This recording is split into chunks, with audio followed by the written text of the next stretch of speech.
listening. So last week, it's not actually the beginning of this week, it's last week. Last week I was in Uganda at the Refugee camp in northern Uganda, close to the border of South Sudan and DRC Congo.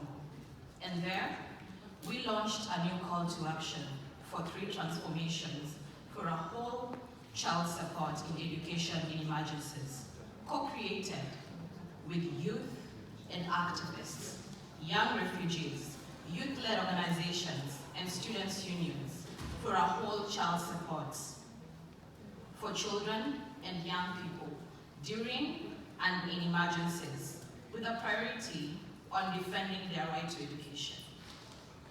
The call to action, so far, it has been endorsed by almost 100 organizations, with a majority youth and student-led organizations, alongside key global education stakeholders, such as, there's so many, Education International, World Vision, GCE, Action 8. And I know you're wondering, why Uganda? Why didn't we wait to come to the UNGA and launch it here? So this is why. Show me a better place than alongside the children and young people whose rights this call to action aims to uphold.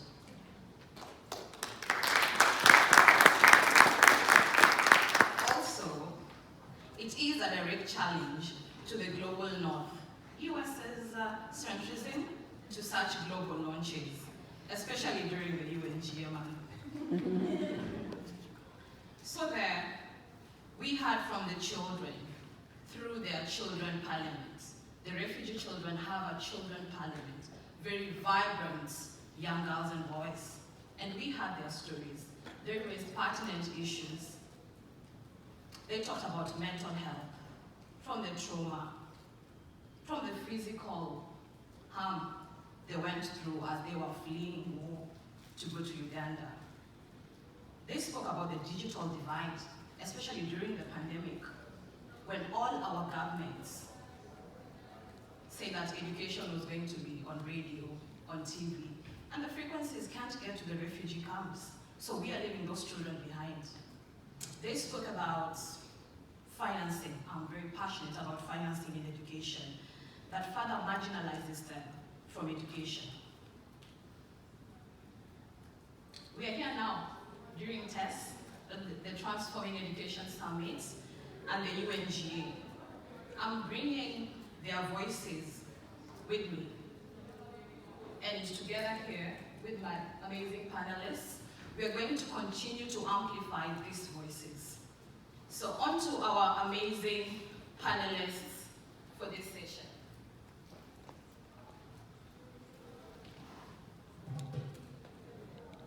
Hello? Yes, can you hear me? Yeah. Thank you. So I'm going to introduce them from the farthest end.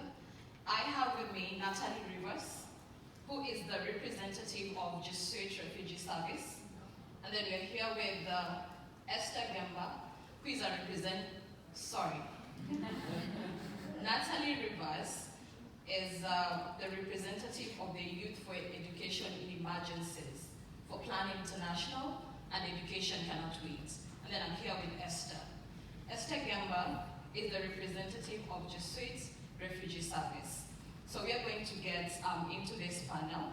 Esther, I know you've been preparing. We have been. So can you share with us today on this panel? Young people, you and I, and Nataly, we are on the forefront. We are often on the front line of emergencies. Why do you think this is the greatest challenge? Yeah, Winnie, as a person who lived in Uganda as a refugee from the DRC, I think I was placed in a unique position to share about the challenges young people faced, especially refugee youth, as an education. When my family was forced to flee to Uganda, we faced so many challenges, just getting access to a simple education.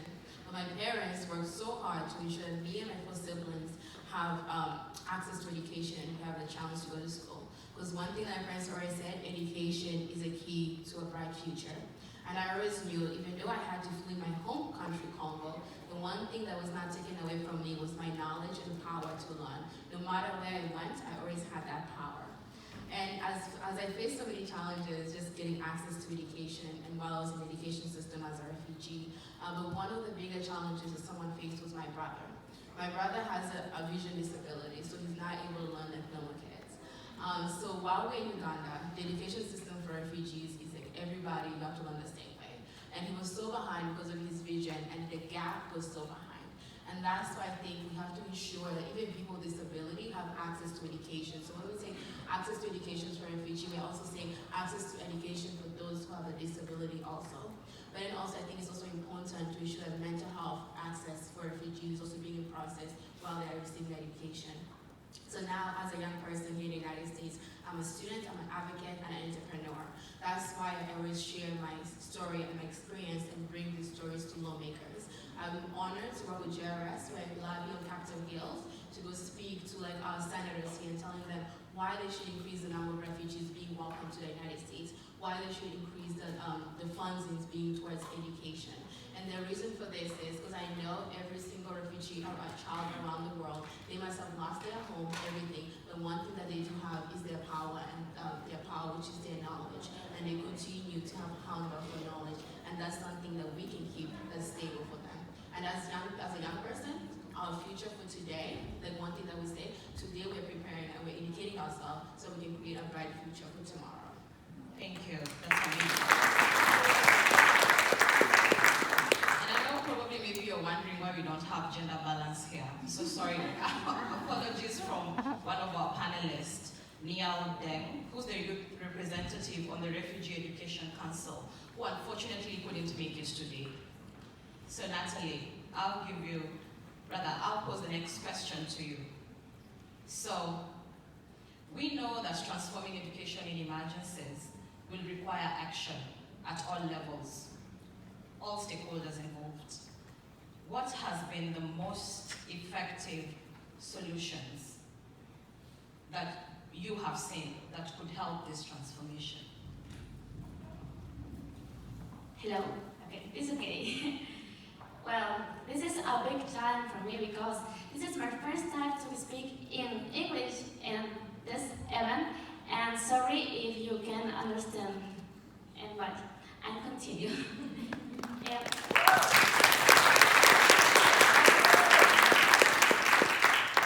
If we want a truly sustainable and equal future for all, gender transformative education must be a priority worldwide. I am Nataly, and I am from Ecuador, South America. I am part of the Global Youth Panel for Education in Emergencies, and also because I am a girl movement. Gender-based violence against girls and young people in countries such as Ecuador affects their education, especially where there is crisis, because they face big barriers. In the case of students from vulnerable homes, communities affected by crisis, and children with little parental supervision, they are more likely to experience sexual violence and unwanted pregnancies, causing a school dropout. During the pandemic in Ecuador between 2020 and 2021, more than 3,000 pregnant girls and young women were treated at hospitals, many of them affected by sexual violence, and there are no records of how many of them continued with their studies. We know that girls have the same right to education as boys, but in practice, especially in crisis situations, girls are the first to drop out for the educational systems because they face barriers caused by their gender role, ethnicity, economic status, age, and other social identities that combined prevent them from enjoying their right to education. Therefore, the world must know that violence is also an emergency, and that in crisis situations, it is one of the main causes that prevent girls and young women from accessing or continuing their education.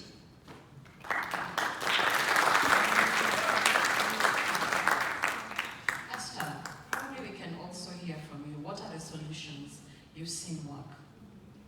Yeah, some of the solutions that I've really seen work is providing young people access to mental health and psychological services, and I think that's the key resources. If we're talking about education, but if your mental health is not okay, then you cannot have the right to really learn properly. I know for me personally, due to the work experience, I have faced so many mental health challenges, and until I was able to go to therapy, I realized how that transformed me, even in my education here in the United States, you know, how that's transformed me. So I think it's credible and it's very needed that as we're giving access to refugee children, we also implement those mental health programs in there. Thank you so much. A very pertinent issue, and I have shared. When we were in Uganda, it kept on coming up, and you could see from the young children, they spoke about trauma, about what they have been through, and I agree. That's a solution that should be one, access to mental health. Thank you. So, Nataly, back to you again. The theme of our panel today is intergenerational solidarity, coordination, and action. As youth activists for education in emergencies, what are the key actions you'd like to see by governments, civil society, other youth organizations, and activists? Well, as young activists for children and youth rights in the Global Youth Panel and also in the movement in my country, we consider that key action is working to respond to gender-based violence, to achieve gender equality in and through education. In Ecuador, we do this through the strengthening of leadership and empowerment of young women and girls, so that they can make an influence in all space where important decisions about their lives are made. From families and communities to educational institutions and national and international instances. The world needs to question gender stereotypes and change harmful social norms in order to build societies where families and teachers support girls to go to school. Educational institutions must have teachers trained for a gender transformative education to create environments where girls feel safe. Governments must recognize the importance of investing in education as a fundamental tool to get countries out of crisis. Educated girls not only allows them to improve their own lives, but it also changes the world. We are convinced that societies and educational systems can be reimagined from young people's minds. As long as transformative, qualitative, inclusive, and gender-focused education is not guaranteed, education will continue in a state of emergencies. Thank you. Esther. So some of the key for stakeholders, one thing that I would like to say, which I think is not realistic, is our world peace. The reason why we have education in emergency right now is because people are fleeing war. An end to war and calling a peace treaty, that would be like one, but we also want to have smart goals. The first thing that I would say, access to education for people in emergency, by increasing the funds. Education is the kind of the lowest one that's really funded, and ensuring that every refugee child, every girl, even everyone with a disability has access to education. No matter what gender or what gender you identify with, you also have access to education. But then the other thing is mental health access, ensuring that we are increasing funds and we are calling stakeholders, organizations to really pledge towards supporting mental health. And then the other thing that we need to do is close the gap that we have right now. We have a learning gap. As in the United States, one thing that I also realized, even here in the United States, but it's even worse abroad, refugee kids are behind. They are behind on education. So we really need to close that gap. We are providing resources to them or things that they need. And then one thing, providing scholarships for immigrants and refugees. And I think even here in the United States, we don't have enough scholarships for refugees and immigrants, even asylum seekers. Like in my hometown, Cleveland, we have state aid scholarship. If you go to public school, everybody can get it. But if you're a refugee or an asylum seeker, it's kind of hard for you to get it. So we have to ensure we're including refugees and immigrants into this action when we create scholarships or anything to move forward so we can give them a brighter future. Absolutely. So I want to turn to the panel, to the audience, distinguished guests, ladies and gentlemen. What are the solutions? What are your recommendations? Have you worked in education in emergency? What hasn't? My panelists said. So I want to come to you and also get to listen from you.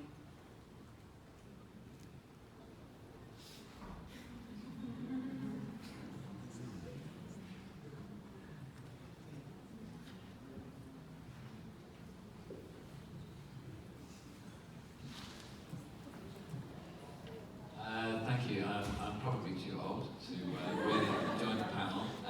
I just wanted to say so many things that you have said make so much sense to me. I work for a charity called War Child that delivers education in conflict-affected countries. Refugee children are behind on their learning, and it's because so many of them don't have access to even the most basic forms of education. And honestly, the problem isn't that there aren't lots of teachers in refugee camps. It's not that there aren't lots of teachers in displaced camps. It's that there just isn't enough funding. The humanitarian system spends about $32 billion a year on providing emergency aid. But less than 3% of that goes on education, which is completely crazy, given that half of all displaced populations are under the age of 18. That's a fact that we've known for a long time, a really long time, and that number has not shifted significantly. I think decision makers in the government ministries that hand out aid and make those decisions really need to understand that it's crucial. And one way to make them understand is for people like you to get in front of people like them and make the case. If I make the case all the time, but I'm just an NGO guy, obviously, but you know, the real people who are really affected are the best advocates for that change. So I really appreciate what you're doing today.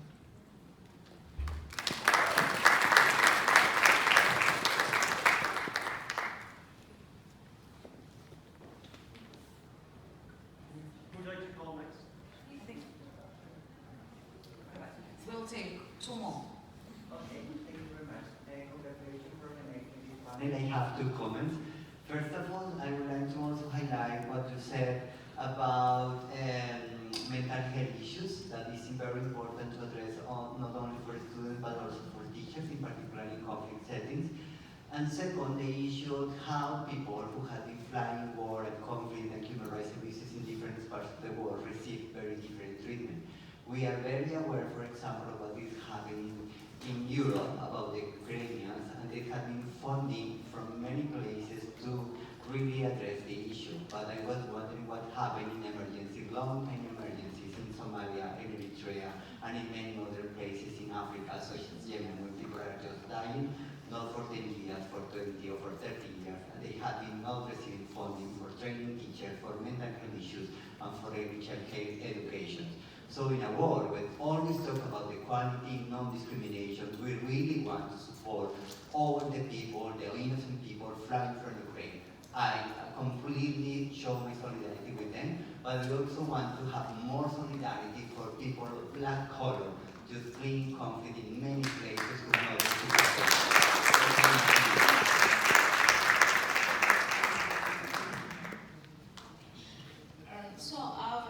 I am Whitney from Cameroon. I'll be speaking from experience from my country. So I am a child protection officer for a community-based organization back home, and I have been opportunity to work with refugees and displaced children.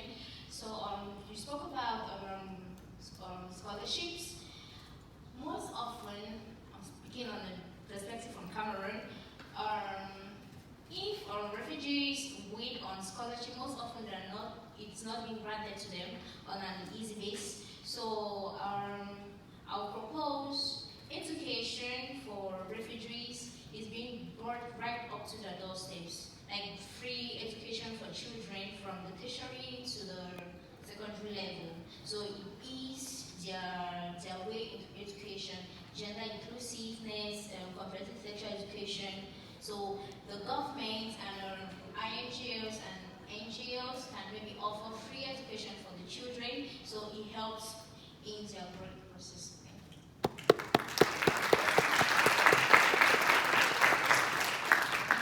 Yes, one more. Thank you. Okay, good afternoon, everyone. I'm called Anne from Uganda. I would just want to ask a question about child labor. I wanted to ask, how can child labor be eliminated in the world? I'm hearing you talking about refugees. In my country, Uganda, there are gold mines. Children work in the mines each and every day, facing challenges. I would like to know how best can it be eliminated so that those children get a chance of going back to school. As you're saying, you're giving opportunities, or you're going to put up a campaign to take these children back to school. I just want to know, what best can you do to eliminate child labor? Thank you for listening.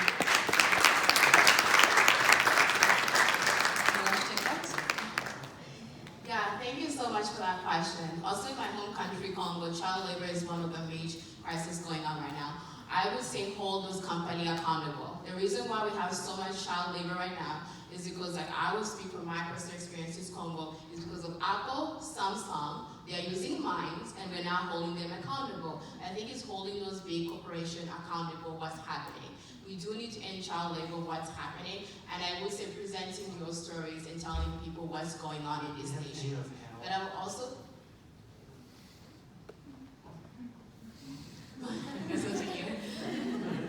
yeah, also, and that's something that I will encourage every single child who's bringing child labor to really speak about it.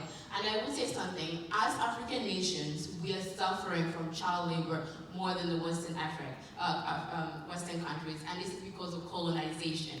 And we need, and it's sometimes we need to decolonize Africa again and remove neo-colonization from Africa again. And I think it would take youth like you and all of us to really stand up to even some of our world leaders and tell them, no more child labor, we're not working for you, and tell them no more child labor, because our governments are not really doing it for us, they're selling us out.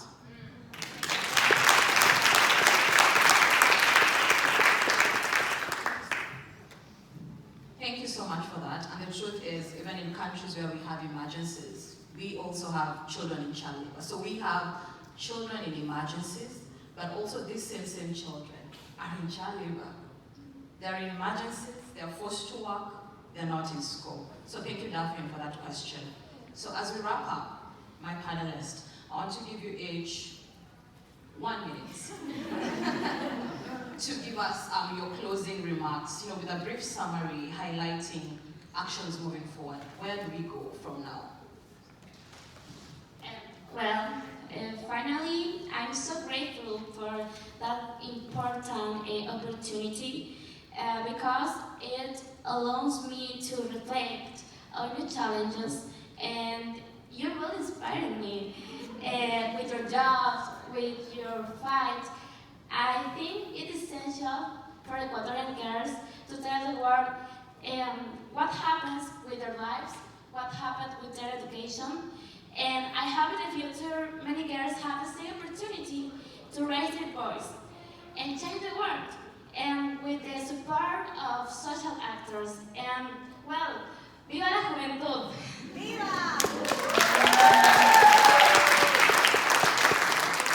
Esther, what's the way forward?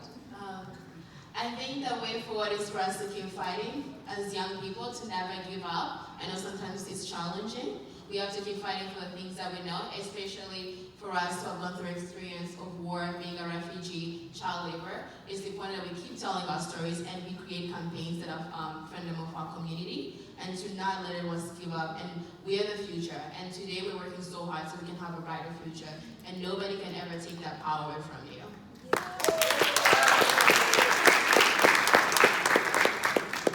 Thank you so much, ladies and gentlemen, for making time for this panel. That will be the end of our panel today.